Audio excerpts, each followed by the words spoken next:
Hello friends, Mahesh educational channel पर आप सभी का स्वागत है। जैसा कि मैं आपको पाठ एक द्वितीयता का अंत आपको चैप्टर पढ़ा चुका हूं, तो आज मेरा दूसरा चैप्टर शुरू है।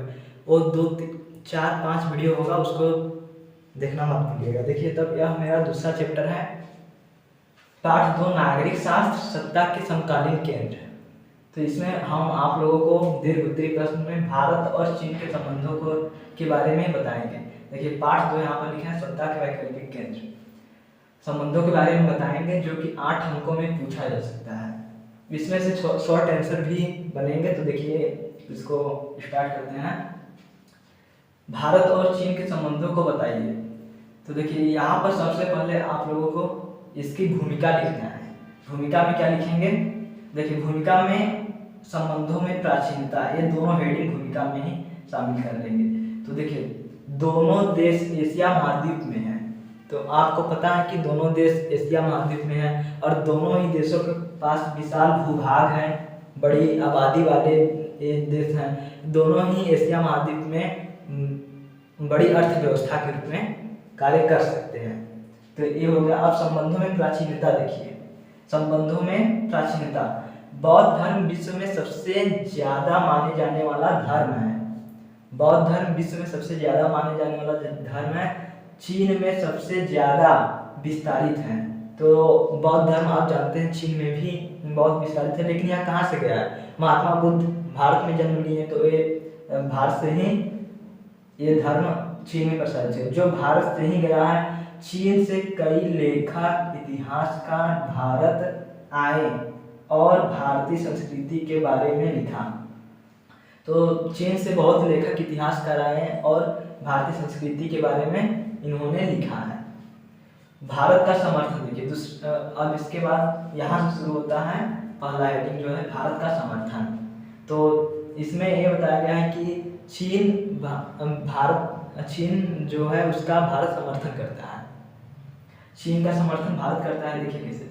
1949 में साम्यवादी क्रांति हुई। तो जानते हैं आपकी, जब पढ़े होंगे किताब तो उसमें लिखा होगा कि माओ के नेतृत्व में, माओ वहाँ के तत्कालीन नेता रहे हैं, उनके नेतृत्व में 1949 में साम्यवादी क्रांति हुई, जिसके अंतर्गत बाजार मूलक अर्थव्यवस्था को अपनाया गया था, जिसे भारत ने समर्थन दिया।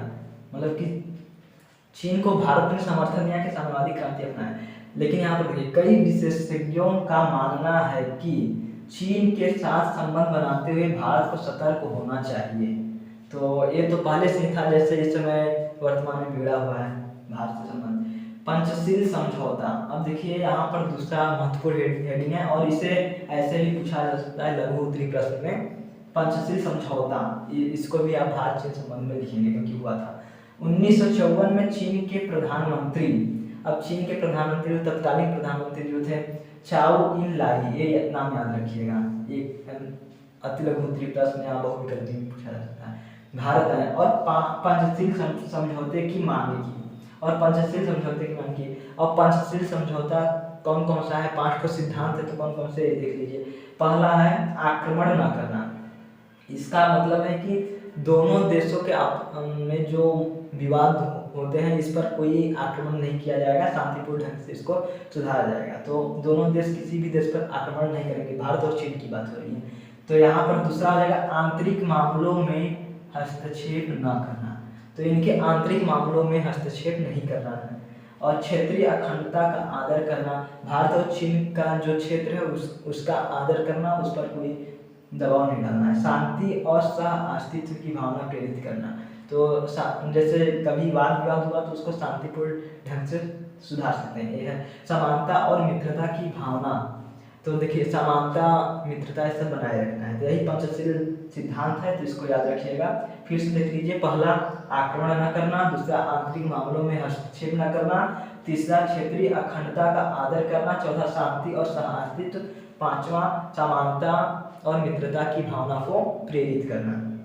तो अब देखिए, यहाँ से फिर तीसरा हेडिंग आप लोगों को डालना है भारत और चीन के विवाद के मुद्दे। तो देखिए, भारत और चीन के विवाद के मुद्दे क्या क्या हो सकते हैं? तो यहाँ पर हेडिंग हम लिख चुके हैं, तो इसी हिसाब से हेडिंग डालकर आप लोग लिखिएगा। तो पहला क्या है? भारत और चीन सीमा विवाद। अब सीमा विवाद में आप लोगों को क्या लिखना है, देखिए यहाँ पर लिखा है 1954 ईस्वी में जो हुआ था, चीन ने भारत पर कहा था कि मतलब कि चीन ने भारत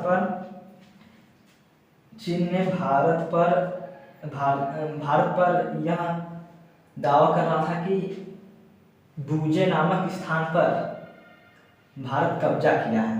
भूजे नामक उसका एक स्थान है चीन का, वहां पर भारत कब्जा किया है, ऐसा 1954 में इसके द्वारा लगाया गया था। अब देखिए यहाँ पर 2020 में भारत के बीच में क्या हुआ, 2020 में आपको पता है कि भारत के कुछ हिस्सों पर वो जैसे हो गया आपका यहाँ पर 2020 में विवाद के केंद्र आपको गलवान घाटी, हाँ तो गलवान घाटी जो है उसका इसमें हो जाएगा। तो इसमें देखिए भारत और चीन सीमा विवाद 1954 में चीन ने भूजे नामक स्थान पर भारत का कब्जा किया है, ऐसा लगाया था। और 2020 में भारत ने चीन से कहा कि आपने गलवान घाटी पर कब्जा किया है, तो इसी को लेकर सीमा विवाद के हुआ था। और वर्ष दूसरा हेडिंग डाल दीजिएगा, वर्ष 1962 का युद्ध। वर्ष 1962 का युद्ध जो है वो भी सीमा विवाद से रिलेटेड है। जैसे वहाँ पर चीन में तिब्बत समस्या जो है उसको लेकर, और लद्दाख में जानते हैं आपका अक्साई चीन जो है, अक्साई चीन क्षेत्र जो है उसको उस पर चीन ने कब्जा कर लिया है, इसको लेकर। और अरुणाचल प्रदेश के कुछ हिस्से जो हैं बॉर्डर के, वहाँ पर कब्जा करके यहाँ पर युद्ध का अनुमान लगाया गया। वर्ष 1962 में इसी के लिए युद्ध हुआ था, सीमा विवाद को लेकर ही। अब तीसरा देखिए तिब्बत समस्या। तिब्बत समस्या में आप 1950 का जो है तिब्बत समस्या कब्जा कर लिया। वर्तमान में अधिकार क्षेत्र दलाई लामा ने भारत में शरण ली। दलाई लामा ने भारत में शरण ली, इसके लिए भी 1950 में जो हुआ था कब्जा कर लिया था चीन ने तिब्बत पर। मतलब अनुमान लगाया, कहा कि तिब्बत पर भारत जो कब्जा कर लिया, इसको भी लेकर चीन और भारत के बीच वाद विवाद बना। और देखिए चीन पाकिस्तान संबंध। चीन पाकिस्तान संबंध यहाँ पर जानते हैं आप कि चीन पाकिस्तान का मदद कर रहा है। कैसे मदद कर रहा है, उसने चीन को हथियार, परमाणु मिसाइल ये सब देकर चीन का मदद कर रहा है। और ये सब दे रहा है तो और चीन पाकिस्तान जो है आतंकवाद को भी बढ़ावा दे रहा है, आपको पता है। तो ये सब इसमें नोट कर दीजिएगा। परमाणु परीक्षण, और भारत परमाणु परीक्षण किया था, तो इससे भी लेकर वाद विवाद के चीन के मुद्दे बने हैं। तो अब देखिए भारत चीन मतभेद को दूर करने का उपाय। भारत चीन मतभेद को दूर करने का, यहाँ पर विवाद के मुद्दे हैं, यहाँ पर इसको दूर करने का क्या क्या उपाय हो सकता है इसके बारे में। तो इसको भी आप लोग पहला सांस्कृतिक संबंधों को बढ़ावा देकर, जैसे खान पान पहनावा जो होता है उसको बढ़ावा देकर उस देश से देश में जैसे। फिर व्यापारिक संबंध व्यापार आपस में व्यापार करके, तो भारत चीन के साथ व्यापार भी करता है, आपको पता है चीन भारत के साथ व्यापार भी करता है। और नेताओं का आगमन, तो वर्ष में 1 वर्ष में 2 वर्ष में ऐसे चीन के नेता को कभी चल जाना चाहिए, वहाँ पर भारत में आ जाना चाहिए, भारत के नेता को चीन में चल जाना चाहिए, जिससे मतभेद न हो पाए।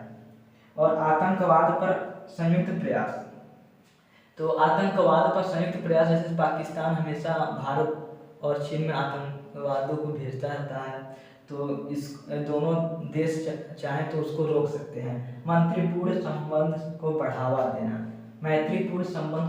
देना, इससे भी मतभेद को दूर किया जा सकता है। तो भारत और चीन के विवाद के, अब देखिए एक बार फिर से इसको रिवाइज कर लेते हैं। क्या है, भारत और चीन के संबंधों को बताइए। तो पृष्ठभूमि, दोनों देश एशिया महाद्वीप में हैं, इसके पास विशाल भूभाग है, बड़ी आबादी वाले देश हैं, इसको लिख दीजिएगा। फिर इसी भूमिका में ही संबंधों में प्राचीनता, इस हिसाब से करके लिख दीजिएगा कि बौद्ध धर्म विश्व में सबसे ज्यादा माने जाने वाला धर्म है, चीन में सबसे ज्यादा विस्तारित है, जो भारत से ही गया है। चीन से कई लेखक इतिहासकार भारत आए और भारतीय संस्कृति के बारे में लिखा, इस हिसाब से लिख दीजिएगा। फिर पहला, भारत का समर्थन 1949 में साम्यवादी क्रांति हुई, जिसे भारत ने समर्थन दिया, कहा कि हाँ साम्यवादी क्रांति को अपना लो। कई विशेषज्ञों का मानना है कि चीन के साथ संबंध बनाते हुए भारत को सतर्क होना चाहिए। और आपको एक चीज पता होगा कि चीन को जो है संयुक्त राष्ट्र संघ में वहाँ पर स्थायी सदस्यता प्राप्त है। 5 स्थायी सदस्य हैं संयुक्त राष्ट्र संघ में। सुरक्षा परिषद में 5 स्थायी सदस्य, 15 होते हैं, जिसमें 10 अस्थायी होते हैं और 5 स्थायी होते हैं। तो इसी में चीन भी शामिल है। तो कौन कौन से देश हो जाएंगे उसमें? सुरक्षा परिषद में 5 स्थायी सदस्य कौन कौन से हो जाएंगे? तो आपको पता होगा कि ब्रिटेन, फ्रांस, रूस, चीन और संयुक्त राज्य अमेरिका, इतने देश हैं। तो इस पर भी चीन ने, भारत ने ही कहा था कि इनको वीटो मिलना चाहिए, मतलब चीन को वीटो मिलना चाहिए। उसी समय एक नारा दिया गया था, हिंदू चीनी भाई भाई। तो ये सब आप जानते हैं, तो इसको भी इसमें नोट कर सकते हैं भारत के समर्थन में। और दूसरा, पंचशील समझौता। 1954 में चीन के प्रधानमंत्री चाउ मिन लाई भारत आए और पंचशील समझौते की मांग की। आक्रमण पंचशील समझौता कौन कौन सा है आपको बताया था, वैसे फिर से रिवाइज हो जाएगा। आक्रमण न करना, आंतरिक मामलों में हस्तक्षेप न करना, क्षेत्रीय अखंडता का आदर करना, शांति और सौहार्द, समानता और मित्रता की भावना। ये सब 5 है, इसको भी याद रखिएगा। अब तीसरा हेडिंग आपका भारत और चीन के बीच विवाद के मुद्दे। यहाँ पर 1-2 लाइन सब हेडिंग में लिख देंगे तो कोई दिक्कत नहीं होगा, आपको नंबर मिलेगा। पहला इसमें हेडिंग भारत और चीन सीमा विवाद, दूसरा वर्ष 1962 का युद्ध, तीसरा तिब्बत समस्या, चौथा चीन पाकिस्तान संबंध, परमाणु परीक्षण। इस हेडिंग को डालकर इसके बारे में 1-2 लाइन लिख दीजिएगा। सांस्कृतिक संबंधों को बढ़ावा देना, भारत चीन मतभेद को दूर करने का उपाय, दूसरा व्यापारिक संबंध, तीसरा नेताओं का आगमन, चौथा आतंकवाद का संयुक्त प्रयास, 5वां मंत्रीपूर्ण संबंध को बढ़ावा देना। तो इसी हिसाब से आप लिखेंगे तो आपको 8 अंक मिल जाएगा। और पंचशील समझौता पूछेगा तो आप इसको लघु उत्तरी में लिख सकते हैं, इसके बारे में भी थोड़ा बहुत लिख देंगे तो नंबर मिल जाएगा। तो आपको वीडियो अच्छा लगा होगा तो इसको लाइक सब्सक्राइब अवश्य कीजिएगा। और यहाँ पर @महेश एजुकेशनल आप सर्च मारेंगे तो आ जाएगा, तो आप इसको लाइक सब्सक्राइब कर दीजिएगा। आपको हेल्प करेगा, ये बोर्ड परीक्षा आने वाला है, उसमें ये प्रश्न पूछा जा सकता है, तो इसी हिसाब से लिखिएगा। धन्यवाद।